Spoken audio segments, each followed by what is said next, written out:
যারা ভাজা মাছটা উল্টে খেতে পারো না তাদের জন্য রেসিপি।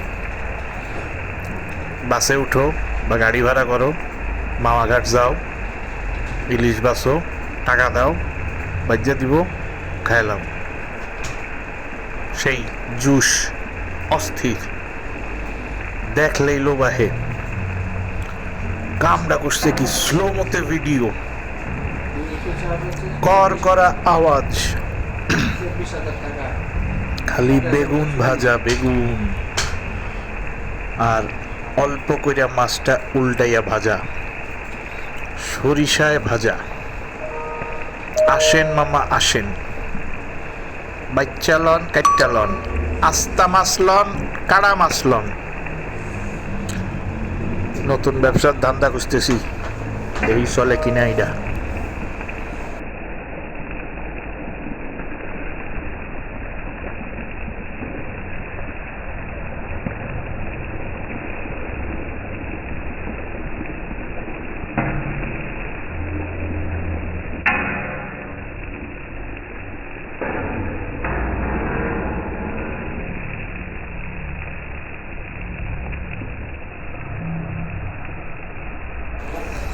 গাইস, আওয়াজটা যেই রকম, দেখতেও কিন্তু সেই রকম লাগতেছে। তেল টকবগায় ফুটতেছে, সরিষা। এইটা ধরেন আস্তে আস্তে মাখাইবেন, তারপর ধরেন আস্তে আস্তে ছিঁড়বেন, তারপর ধরেন আস্তে আস্তে হাতে উঠাইবেন, আর গাপ করে খেয়ে নিবেন, শেষ।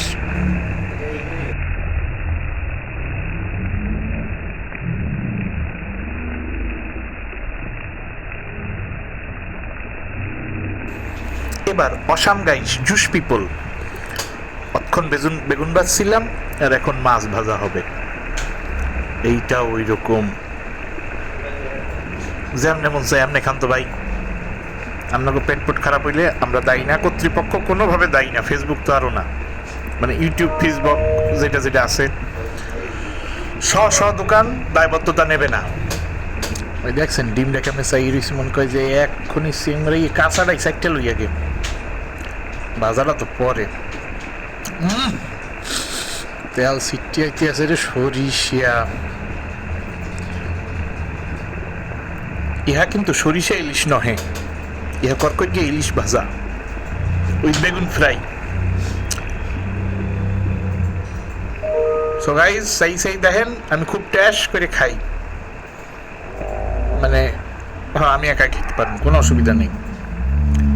বিদায় ফিতিবি, ভালো থাকবেন, টাটা গুড বাই, আল্লাহ হাফেজ।